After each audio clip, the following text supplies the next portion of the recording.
Venezuelan പരമാധികാരത്തിന് മേൽ കടന്നുകയറി president Nicolas മഡൂറോയെ ബന്ദിയാക്കിയതിനെതിരെ ലോകരാജ്യങ്ങളിൽ പ്രതിഷേധം ശക്തമാണ്. അമേരിക്കയിൽ വൈറ്റ് ഹൌസിന് മുന്നിലും പ്രധാന നഗരങ്ങളിലും ജനം തെരുവിലിറങ്ങി. ക്യൂബയിലും ചിലിയിലും ബാഴ്സലോണയിലും അർജന്റീനയിലും ഇറ്റലിയിലും തുടങ്ങി ലോകരാജ്യങ്ങളിൽ ഉടനീളം അമേരിക്കൻ നടപടിക്കെതിരെ ജനരോഷം ആഞ്ഞടിക്കുകയാണ്.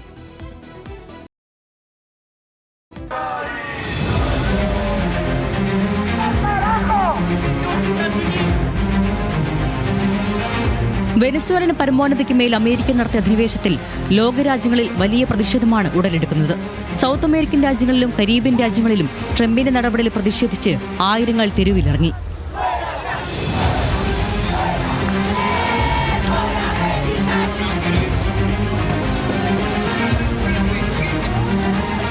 അമേരിക്കൻ സൈനിക നടപടിക്കെതിരെ വൈറ്റ് ഹൌസിന് മുന്നിലും പ്രധാന നഗരങ്ങളിലും ജനം തെരുവിലിറങ്ങി. No war on Venezuela, hats off Venezuela തുടങ്ങിയ ബാനറുകളുമായിട്ടാണ് ജനം തെരുവുകളിൽ ഒത്തുകൂടിയത്. ബ്രൂക്ലിനിലെ ഡിറ്റൻഷൻ സെന്ററിന് പുറത്തും ജനം പ്രതിഷേധവുമായി എത്തി.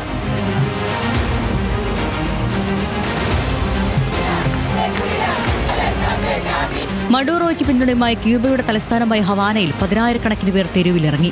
കൊളംബിയയിലും ഗ്രീസിലും സ്പെയിനിലും ഇറ്റലിയിലും റോമിലും ആയിരക്കണക്കിന് പേർ പ്രതിഷേധിച്ചു.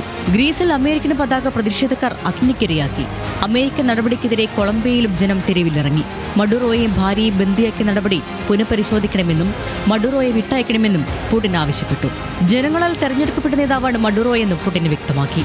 അമേരിക്കയുടെ നടപടി എല്ലാ പരിധികളും ലംഘിക്കുന്നതാണെന്ന് Brazilian president Lula da Silva അഭിപ്രായപ്പെട്ടു. മഡൂറോയ്ക്കെതിരാണെങ്കിലും വിദേശ സൈന്യത്തിന്റെ അധിനിവേശത്തെ ഇറ്റലി അംഗീകരിച്ചില്ല. അതേസമയം അമേരിക്കയുടെ നടപടി പിന്തുണച്ച് യൂറോപ്യൻ യൂണിയൻ രംഗത്തെത്തി. നിയമവിരുദ്ധമായാണ് മഡൂറോ അധികാരത്തിൽ തുടർന്നതെന്ന് യൂണിയൻ കുറ്റപ്പെടുത്തി. ഓപ്പറേഷനിൽ പങ്കാളിയല്ലെങ്കിലും അമേരിക്കയ്ക്ക് പിന്തുണയെന്ന് ബ്രിട്ടീഷ് പ്രധാനമന്ത്രി കെയർ സ്റ്റാർമർ. അധിനിവേശത്തെ ഫ്രാൻസ് പിന്തുണച്ചപ്പോൾ നിയമലംഘനം നടന്നോ എന്ന് പരിശോധിക്കുകയാണെന്ന് ജർമ്മനി വിശദീകരിച്ചു. മഡൂറോയെ ബന്ദിയാക്കിയതിൽ ബൊളീവിയ, ചിലി തുടങ്ങിയ രാജ്യങ്ങളിലെ ഒരു വിഭാഗം വെനസ്വേലൻ ജനത സന്തോഷം പങ്കുവച്ചു. International desk, news Malayalam.